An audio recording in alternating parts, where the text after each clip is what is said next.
কেরলের সরকার আছে ঠিকই, কিন্তু বাংলা যদি অগ্রণী ভূমিকা না নেয় দেশীয় রাজনীতিতে বামপন্থীদের প্রত্যাবর্তন সম্ভব নয়। সারা দেশে শক্তি বাড়াতে হলে ঘুরে দাঁড়াতে হবে বাংলায়।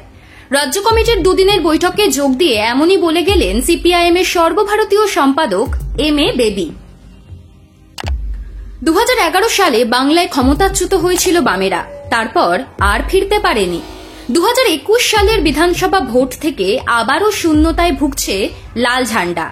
এখান থেকে ঘুরে দাঁড়াতে হলে আগামী বছরের বিধানসভা ভোটকেই পাখির চোখ করতে হবে, তা জানিয়ে দিলেন দলীয় বৈঠকে।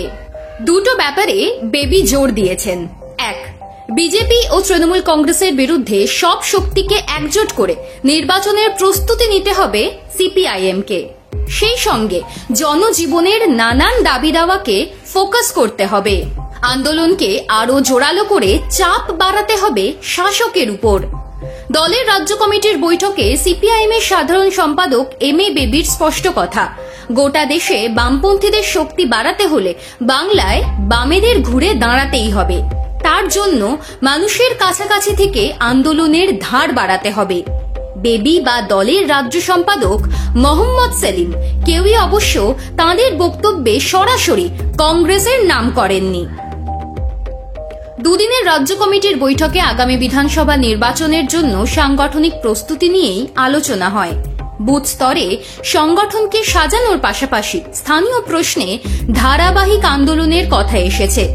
বেশিরভাগ জেলার প্রতিনিধিরাই আসন সমঝোতার প্রশ্নে দলের সিদ্ধান্ত দ্রুত স্পষ্ট করার দাবি জানিয়েছেন। পরে সিপিএম এর জেলা সম্পাদক মণ্ডলীর সদস্যদের সঙ্গে একটি পর্বে আলোচনা হয়েছে দলের প্রচার পরিকল্পনা দেখভালের দায়িত্বে থাকা টিমের সঙ্গে সমন্বয় রেখে কিভাবে বিধানসভা এলাকা ধরে নানান বিষয়ে চিহ্নিত করে ময়দানে নামতে হবে। একটা ব্যাপার স্পষ্ট, জোটের অপেক্ষায় নেই সিপিআইএম। নিজেদের মতো করেই নির্বাচনের প্রস্তুতি নেওয়া শুরু করে দিল আলিমুদ্দিন। 8 মাস পরের নির্বাচন সব দিক থেকেই গুরুত্বপূর্ণ বামেদের কাছে। তৃণমূল ও বিজেপির বিরুদ্ধে গত কয়েক বছর ধরেই সোচ্চার সিপিআইএম। এবার তার প্রতিফলন ভোট বাক্সে হয় কিনা তা দেখার। একই সঙ্গে ধারাবাহিক আন্দোলন, নতুন প্রজন্মকে তুলে আনা, যুব ও ছাত্রদের বাড়তি দায়িত্ব দেওয়া, এই সব স্ট্র্যাটেজি কতটা কাজে লাগে তাও দেখতে চাইছে আলিমুদ্দিন। তবে এখন বাংলায় আরো গভীরে ঢুকতে চাইছে বামেরা। এলাকা ভিত্তিক নানান পরিকল্পনা কার্যকর করার জন্য দলের কর্মীদের বাড়তি দায়িত্ব নিতে হবে।